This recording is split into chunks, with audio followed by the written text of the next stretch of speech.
Welcome back, guys, to Fog Racing. We are a wee bit delayed here with the Miami driver ratings, but you know what, we've got a sprint, we've got a race to get into, so let's not waste any more time. And you know what, let's begin with McLaren, shall we? Right, so Oscar Piastri finished second and also got what on the race. No, wait, I can't even remember who got pole position in the sprint. That was Antonelli. So, you know, best car, didn't get pole, won a race and finished second. And you know what, I do genuinely think Norris would have got him without any safety cars in the sprint. Well, it depends. If it stayed inter conditions, because his tyres were absolutely off. You know, he'll claim he went through the chicane because there was debris, but he went through the chicane because he knew he was snookered as a plane goes overhead. That's for damn sure. I'll give Oscar Piastri, I'll give him a 9. You know, extends his championship lead. Even, I mean, I wouldn't really call it an off weekend because it's not, but the guy's beginning to look a bit formidable. You know what I mean? It's like borderline unstoppable. Like, and then we'll talk about his teammate Norris. Kind of bottled it with Max numerous times. Like, even at the beginning, it's like he bottled it. I just don't understand why. See with Max at the beginning, right? He's like, oh, people would have a go at me if I didn't go for it. If he actually like played it cool and did like a switchback, he could have got him. Problem is though, he hung it around the outside of a corner. I was like, Max is just never letting you through. People can debate about penalties whatever they want, but he won the sprint. He could have won the race, but his racecraft definitely needs a wee poke, doesn't it, folks? It definitely needs a wee poke. Anyway, I'll give him an 8 out of 10. Right, Red Bull, Max Verstappen. You know what? Not the greatest sprint. Wasn't really his fault. Got pole position. Finished 4th. Realistically, should have finished 3rd, but he still did finish 4th. I'll give him a. You know what? If it was an 8.5, I'd give him it, but I'm going to give him a 9 because you know what? See the actual racecraft ability to keep two cars that were literally lapping a second faster than him behind him. Well done. Yuki Tsunoda, I'll just give a 5. I mean, he got a couple of points, didn't he? But I mean, just because everyone else does so bad in that Red Bull doesn't mean gives him free rein to be bad.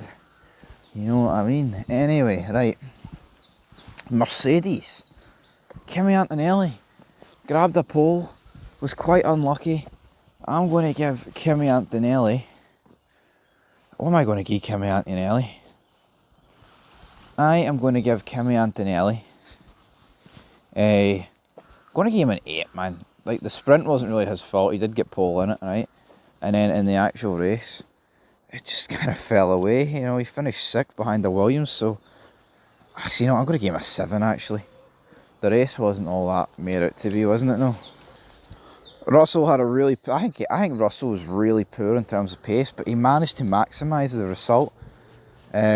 So I will give George Russell a 8 out of 10. He finished 3rd in the race, it mattered, you know what I mean? Moving into Ferrari, you know, I'm going to give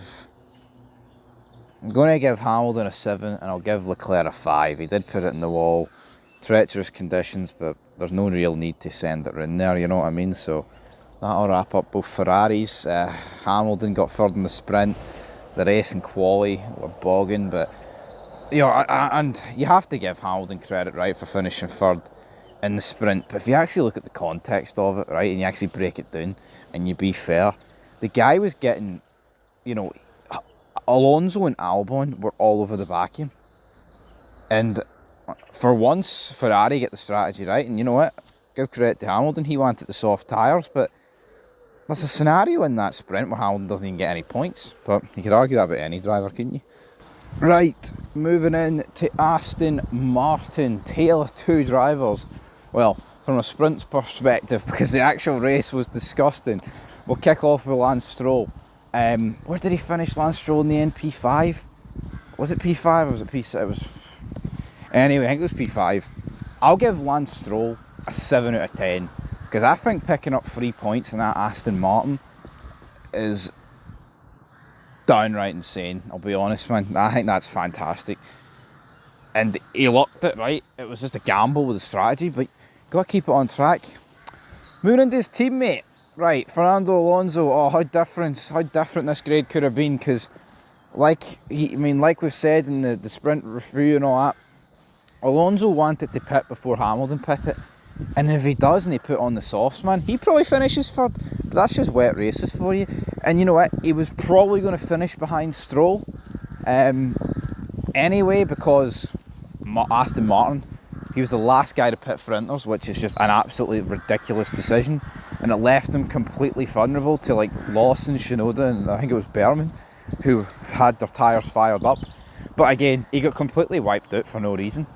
And I think you saw glimpses in the well, not glimpses. I think you saw in the sprint that Alonso still got it, because in the sprint it's more of a level playing field in the rain. We know that. I'm going to give Alonso a 6 because I think he's been robbed of some good points, I'll be honest. But obviously the main race is fucking disgusting. But that's just the Aston car, honestly. Slowest car this weekend. Tragic state of affairs. So moving on to Alpine. Pierre Gasly, 6 out of 10. El Generico weekend. Jack Doohan, I'll give him a 5. Last weekend, will Jack Doohan be back in F1?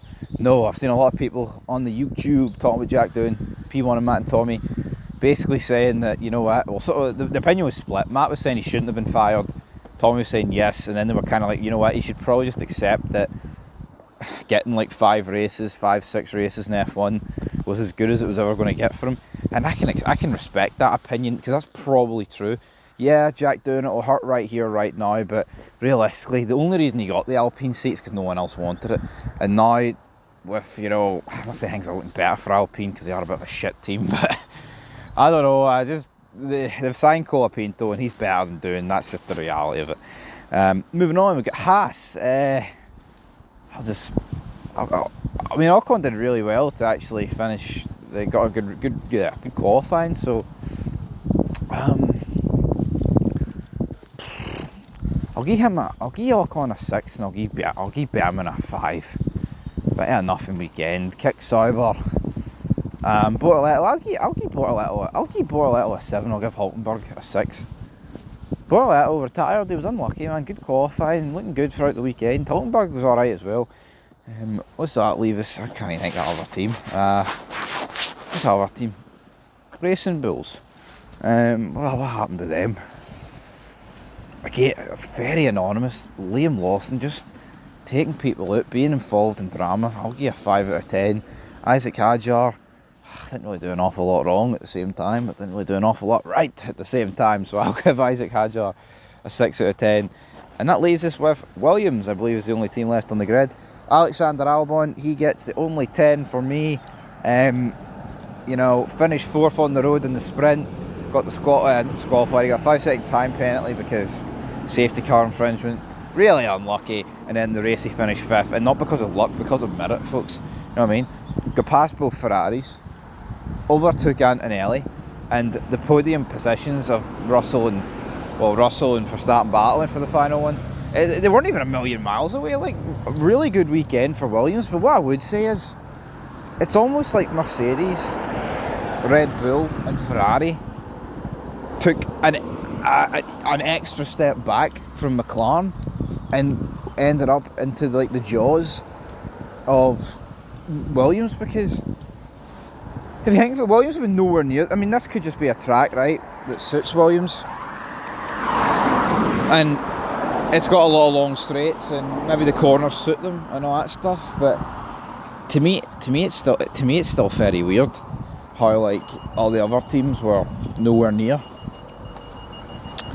McLaren, but like teams like Williams got close. So yeah, we'll leave it there.